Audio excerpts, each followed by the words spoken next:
दोस्तों आज की इस वीडियो में हम साधारण ब्याज से संबंधित एक और मोस्ट इम्पोर्टेंट प्रश्न को सोल्व करेंगे।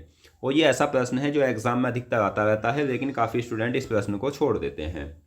और हमें ना तो इस प्रश्न को छोड़ना है और ना ही इस प्रश्न को गलत करना है। तो कैसे करना है वो मैं आपको बताऊंगा। और मैं जो आपको एक एक टाइप करके ये सभी टाइप्स करा रहा हूँ, तो उसके पीछे मेरा उद्देश्य ये है कि मैं सभी टाइप्स को आपको अच्छे से क्लियर करा सकूँ। बस आप सभी क्लासों को हमारी अटेंड करना। तो प्रश्न क्या है? प्रश्न है, समान वार्षिक साधारण ब्याज दर पर कोई धनराशि 3 वर्षों के बाद 9,036 और 7 वर्षों के बाद 11,484 हो जाती है।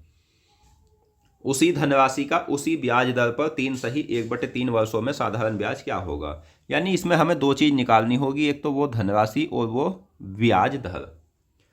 तो ये हम कैसे करेंगे तो मैं आपको ये बता देता हूँ। सबसे पहले हमें देखना है बड़ा वर्ष, यानी 7 वर्षों में कितनी राशि हुई है? 11,484। 3 वर्षों के बाद हुई है 9,036। इन दोनों का अंतर क्या है? 4 इसमें से आ जाएगा घटकर, ये घटकर आएगा 14 में से 6 8, 7 में से 3 जाएगा 4, और ये 3 4 ऐसे ही लिख देंगे हम, और 11 में से 9 जाएगा 2। तो ये अब हम काट देते हैं। 4 छंग 24, 4 एकम 4, 4 दूनी 8। 612 जो आया हमारा, ये 1 साल का ब्याज आ गया। छोटा वर्ष क्या है? 3। तो 3 साल का ब्याज कितना होगा? गुना 3, तो बराबर 3 दूनी 6, 3 एकम 3, 3 छंग 18। 1836 जो है वो क्या है? हमारा 3 वर्ष का ब्याज है। तो जब हमें 3 वर्ष का ब्याज मिल गया, मिश्र धन हमारे पास है 9,036, तो मूलधन क्या है ये अब हम घटा देंगे।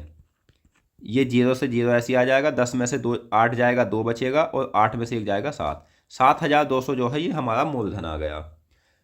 तो ये तो हमारी शर्त जो थी ये पूरी हो गई उसी धनराशि का, यानी 7,200 का उसी ब्याज दर पर। ब्याज दर वो निकालनी है। तो 1 वर्ष का ब्याज कितना था? 612। तो 612 बटे 7200 गुना 100। ये 2 जीरो से हम 2 जीरो काट देंगे। तो ये क्या आएगा अब हमारा? इसे हम भाग देते हैं। 12 पंजे 60, 12 कम 12 और 12 छंग 72। 51/6% दर आप मान लीजिए, या इसे और शॉर्ट कर लीजिए। ये आएगा 3 एकम 3, 7 21, 3 दूनी 6, यानी 17/2%। तो अब हमसे क्या कहा है? ये कहा है कि उसी धनराशि यानी 7200, ऐसा ही बराबर PRT बटे 100 में रख देते हैं। 17/2 गुना 100। वर्ष कितना है? 3 तिया 9, 10/3। ये 2 जीरो से हमारा 2 जीरो कट जाएगा। 2 से ये 10 काटेंगे 5 बार, और ये 3 से काट कर देख लेते हैं। 3 दूनी 6, 3 चौक 12। तो 24 पंजे जो होता है 120 होता है गुना 17। तो इसकी 120 गुना 17 कर लेते हैं, मान निकल कर आ जाएगा। तो 120 गुना 17, जीरो ऐसे ही लिख देंगे। 17 दूनी 34 का 4, 17 कम 17 और 3 20। तो 2040 जो है वो इस प्रश्न का आंसर है। इस तरह से आप इस प्रश्न को बहुत कम समय में कर सकते हो।